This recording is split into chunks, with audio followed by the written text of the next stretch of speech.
end around. Carruth gets away for the first down marker. What a play by the rookie Rae Carruth. 911 Baker, you need police, fire, Police, I just shot. I'm 8 months pregnant. Carolina Panther Rae Carruth conspired to kill his pregnant girlfriend, Cherica Adams. The wonderful first date turned into a horrific plot for murder.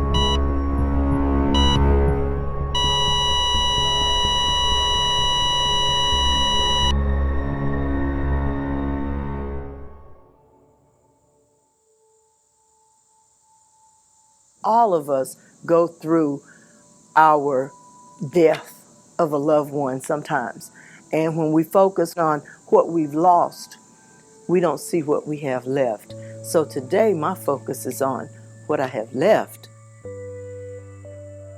When I was thinking of a name for Cherica, I had thought of several different things. I wanted it to be unique because I knew she would just be a very unique, really vibrant type of person. She was almost about to be named after the vacuum cleaner Eureka, because I thought, oh, that's got a nice little sound to it.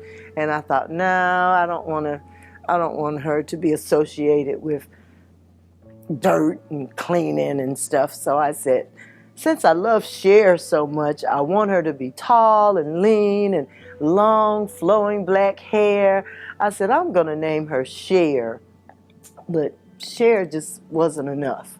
So I said, well, I'll put the two together. So it was Cherica. She had the looks that could rival Halle Berry, Beyonce, all the beautiful women out there. Cherica was absolutely a knockout. She's really, really, really pretty, but she wasn't aware of how pretty she was. Not just her outer beauty, Cherica had the prettiest inside that I'd ever met.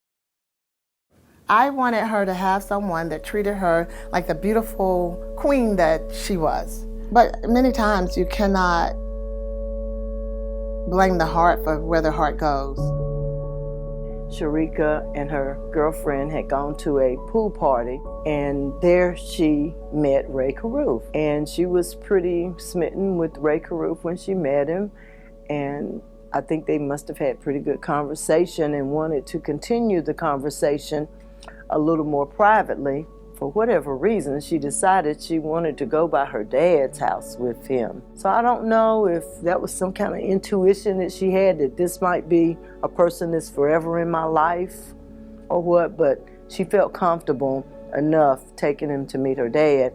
What I picked up on him was that, of course, I could tell he was a playboy, a player, and I thought he was a nice-looking guy, but I didn't think he was nice-looking on the inside. His focus was pretty much on sports and football and women back in the day. Berline throws, that is caught into the end zone, touchdown, Rae Carruth. At that point, you're looking at him like a Steve Smith was when he was young, and he came up on the scene, and you saw him develop through training camp, and you saw the talent, and you're like, oh, this guy's gonna be good. When you see certain guys, you're like, okay, maybe in 5 years you might be reading about him, and not in a good way, right? But you never saw that with Rae. She was really, really disappointed in Rae's reaction to her pregnancy. She said that he's a want-to-be bad guy. She said, I don't understand why. I thought maybe he would be happy. That she told him, I'm gonna have my baby. I'm gonna have my baby, and if you're going to be there with me and my baby, then fine. If not, I have enough support. 911 Baker, you need police, fire, medic. Police, I just shot. I'm 8 months pregnant. Okay, ma'am, you're 8 months pregnant. You've been shot. You're at Wessex Square. Community. Okay, ma'am, I'm gonna connect you to medic. Continue to talk to them because, ma'am, we have to help you. We have to find out where you are. Where's your husband at? I don't have one. Or your boyfriend, the one you said that was with?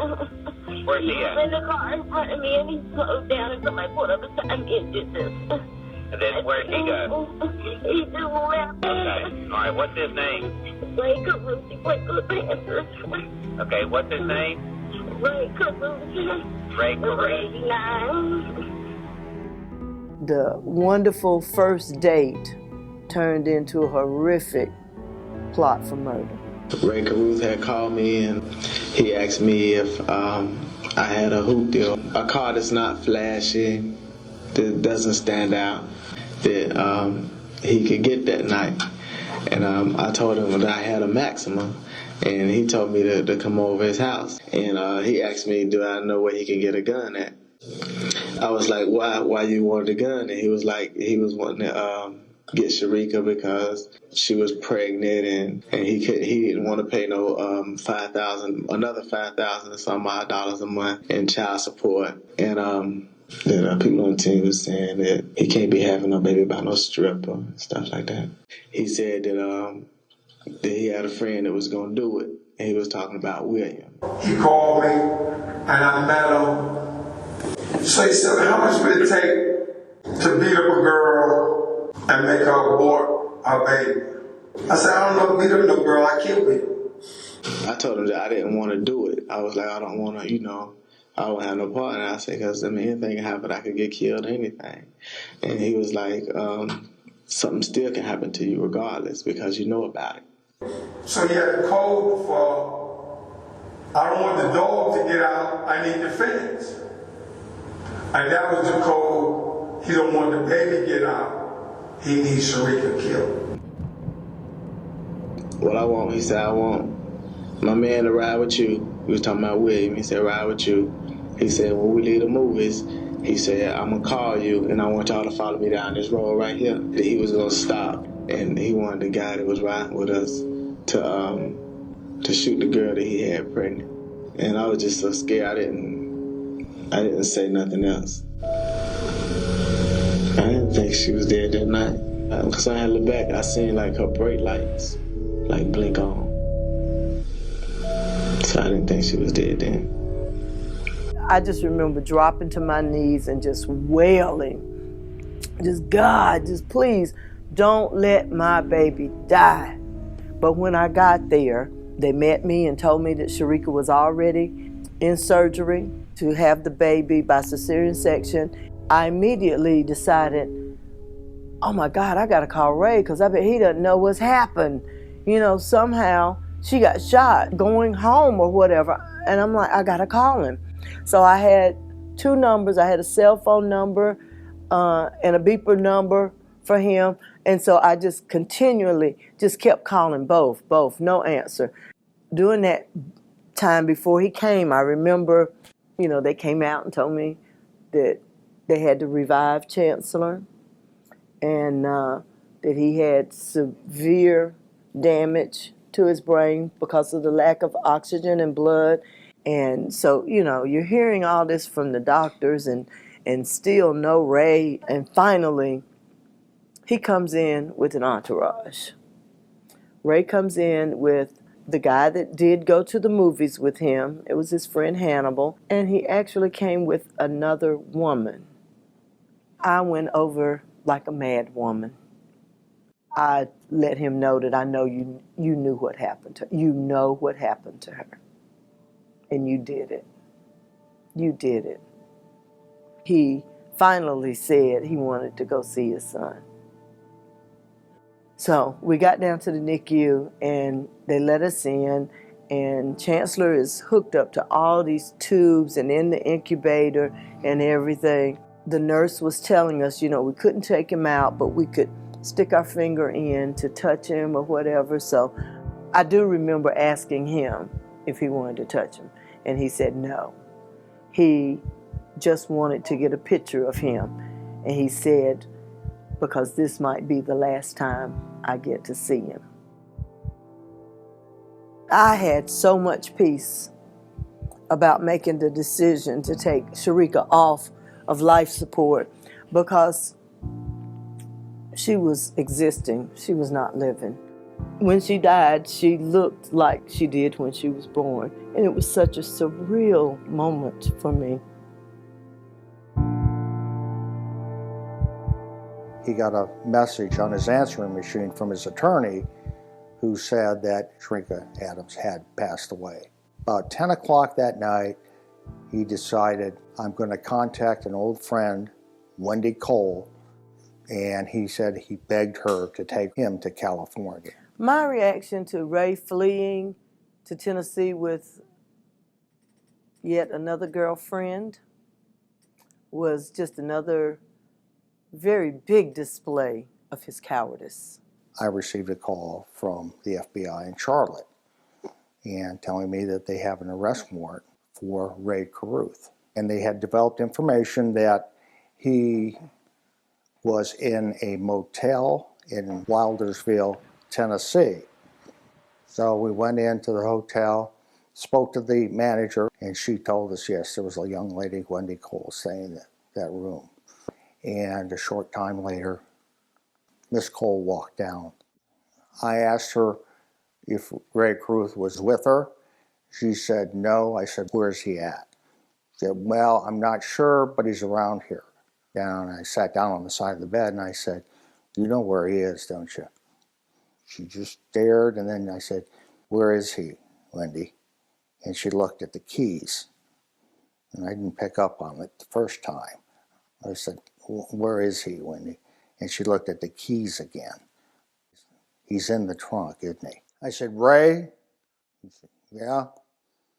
This is Mark Post. I'm with the FBI, and I have agents surrounded the car. We're going to pop the trunk. As soon as we pop the trunk, just enough for your hands to come out. That's the first thing I want to see is those hands come out. And his hands came right out.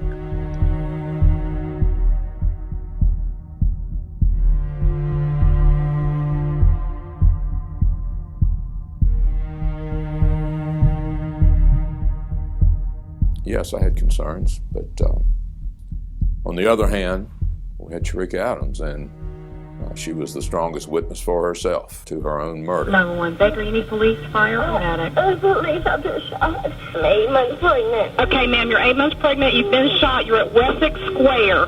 That was probably the largest piece of evidence in the entire trial, and they pulled it out on day one, minute one. It just showed the courage and the strength of this young woman and her character, that she was fighting to hold on to life long enough to tell somebody what had happened and who had done it, and to try to save her baby.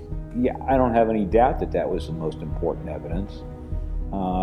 And I have no doubt that whatever Cherica said was her honest impression at the time. Ma'am, can you give me any information about what kind of car it was? No. Where's your husband at? I don't have one. Or your boyfriend, the one you said that was with you? Where's he at? He was in the car in front of me, and he slowed down and put my foot up beside me and did this. And then where'd he go? He just left. Okay. All right, what's his name? Rae Carruth. He played for the Panthers. Okay, what's his name? Rae Carruth. Rae Number Carruth. 89. The part that she said, I think she said number 89 or number 88 or whatever number he was. I'm having his baby.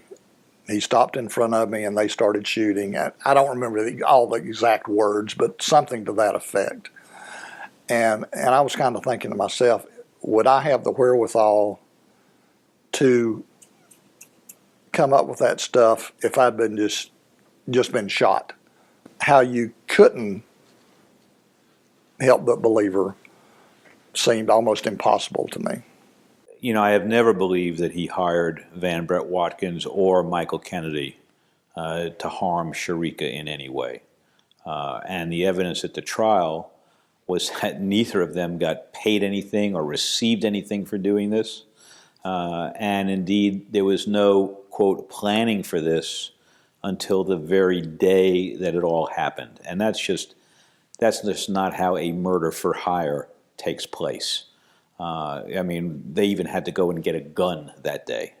So the whole thing just didn't make sense to me. My impression of David was that he came up with an alternate set of possibilities that were never backed up by anything in the testimony that I ever heard. As we got more into the trial and as we got into deliberations, we kept going back to that 911 call. And we just, couldn't wrap our our hands around why would she say some of the things she said at this moment if they weren't true. That was probably 90% of why I voted the way I voted. Did you say, I hope the bitch dies? Did you say that? That's the bitch I was talking about.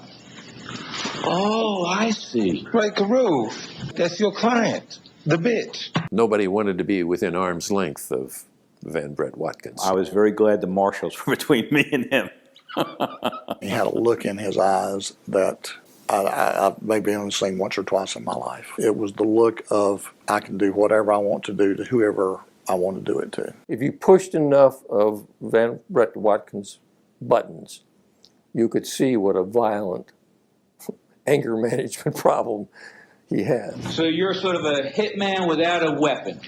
Is that what you are? If that's what you want to say. Well, that's what you were, according to you. If that's what I could kill you with my hands. Okay. Is that what you were? I could kill you with my hands. And the court was convinced by Carruth's attorney to find him to be a hostile witness to them, even though they were calling him, and allowed them to cross-examine him. They, I'll use the term, pushed him to the point where he, at one point, actually threatened Carruth's attorney. And so did he say, well, you go on back and you go get that gun, because I don't need to be spending another $200 and having Mr. Kennedy running all around all night looking for a gun when... I didn't need a gun. Okay, for me to kill somebody, I don't need a gun. Can't you look and see? I'm 286 pounds.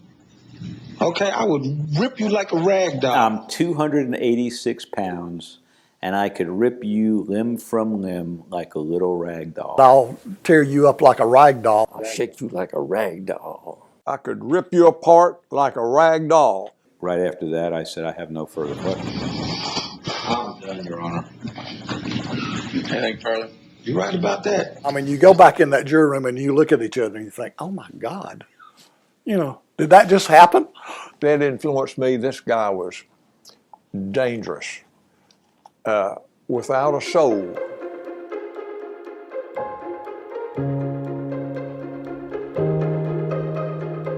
The ball was dropped because the judge asked them if that was the only thing they would consider was first-degree murder. And I think they were so overconfident that the conspiracy and the murder charge would go together that they didn't even put second degree on the table for Rae. What he did was a very horrific and just unimaginable thing. And it deserves the harshest punishment. He deserves to be dead for what he did to my daughter. I think he should have been convicted of first-degree murder, and everything that we saw in court backed that up. David Rudolph didn't come up with any good alternative explanation for the facts that we had. I wouldn't have had any problem dispensing the death sentence if that would work out. They found him guilty of everything he told them would make him guilty of first-degree murder. They found him guilty of conspiracy to commit murder, aiding and abetting, if you will, acting in concert. They found him guilty of firing into an occupied vehicle, felony murder. And in addition, they found him guilty of trying to kill the unborn child. Then they found him not guilty of first-degree murder, which they did not follow the law. At one point, I asked a question, is there anybody in here who doesn't think Carruth is up to this and up to his eyeballs? And everybody said yes, they agreed that he was. But we still had a juror who would not go for the first degree. So we did have a compromise verdict. We said, okay, we'll agree that he's guilty of all the lesser charges, but we'll say we cannot convict on first degree. And that's the way it went down. I think in some strange way the jury sort of figured it out and sort of compromised to a place that, you know, even Rae can accept, okay, I get it. I'm responsible for this situation, so I needed to pay a price. And so, you know, I'm not sitting here declaring victory, but in a strange sort of way, I think, you know, the jury probably got it right. There was no winner in this case. I mean, it was just a tragedy all around. After the verdict, I mentioned my admiration for Sandra Adams. She asked us to join her in a room outside the courtroom. She and Jeff and Wanda and Jeff Jr. and some other friends and relatives, I guess, of theirs, formed a circle. And she prayed for us, prayed for Rae Carruth, prayed for Van Brett Watkins. It was an incredibly moving moment. I'll never forget.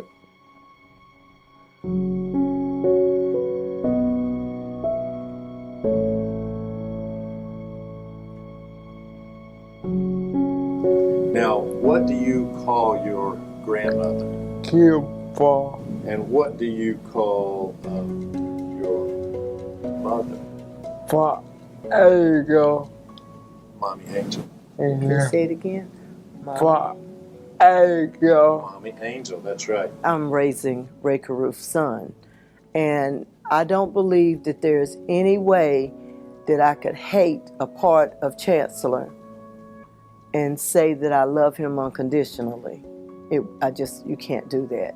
So to love him unconditionally would be to love every part of Chancellor, and Rae Carruth is a part of Chancellor.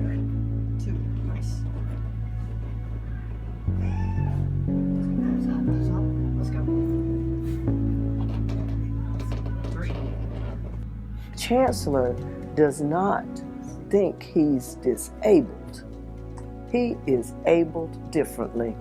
So he does not conduct himself like a helpless person. That strong athletic ability that Chancellor has and he displays when he's doing his therapy, and it's not even just therapy, it's the day-to-day task that we take so much for granted that he has to put so much effort into doing. I see Cherica coming through that fight and that determination.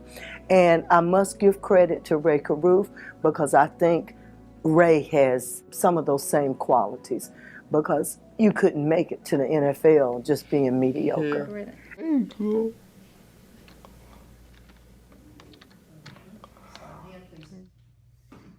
I'm almost grateful that it happened because it has shown me a part of me that I didn't know lived in there.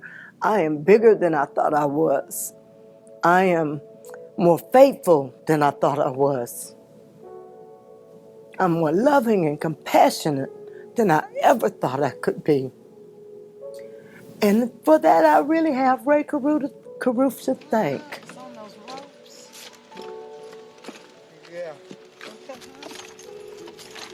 Van Brett Watkins was the only one of the four that actually reached out to me to ask for some forgiveness in the beginning. And he expressed remorse, and I believed him. Van Brett Watkins sent me a letter expressing that, and I did write back to him, and it's dated April 18th in 2003, and I said to him, Mr. Watkins, you know I am suffering. Because of your actions, I will never be able to hold my beautiful daughter Cherica again. Because of your actions, my grandson Chancellor cannot do the simplest things, like call me grandmommy or play ball with the other children. But despite my grief, I want you to know that I have forgiven you. I know you are suffering too for the horrible choice you made that day. I want you to know that you will always be in my thoughts and prayers, and I wish you peace. Sandra Adams.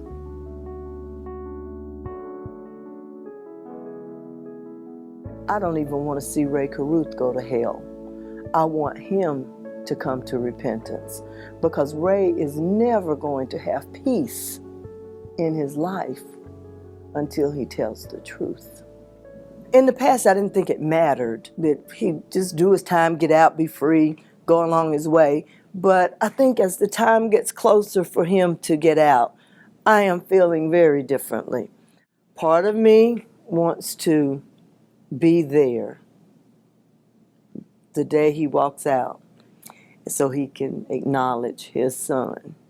And then there's part of me that just wants to be chilling out on a beach somewhere on October 22nd and not even thinking about that it's October 22nd. Come here. You see Mommy Angel's gravestone? Aren't those pretty? Yeah. Cherica Adams. Yeah. Mommy Angel.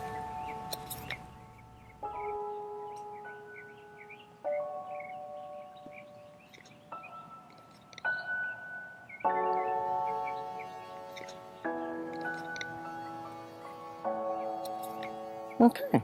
What'd you think? I think it's written in all sincerity, and I believe he's doing his best to warn me of the person that he knows, and I actually feel some of the same kind of way. Rae would never come back here and do anything, but that doesn't mean he wouldn't send someone. So I am a little anxious, and I'm not going to live in fear, but I'm taking a lot of precautions because he usually gets somebody else to do his dirty work, and we're going to protect Lee. Carruth's release marking another chapter in a story that has gripped Charlotte's history. Carruth was found guilty of conspiracy to commit murder, shooting into an occupied vehicle, and using an instrument to destroy an unborn child. And he is starting to walk out right now.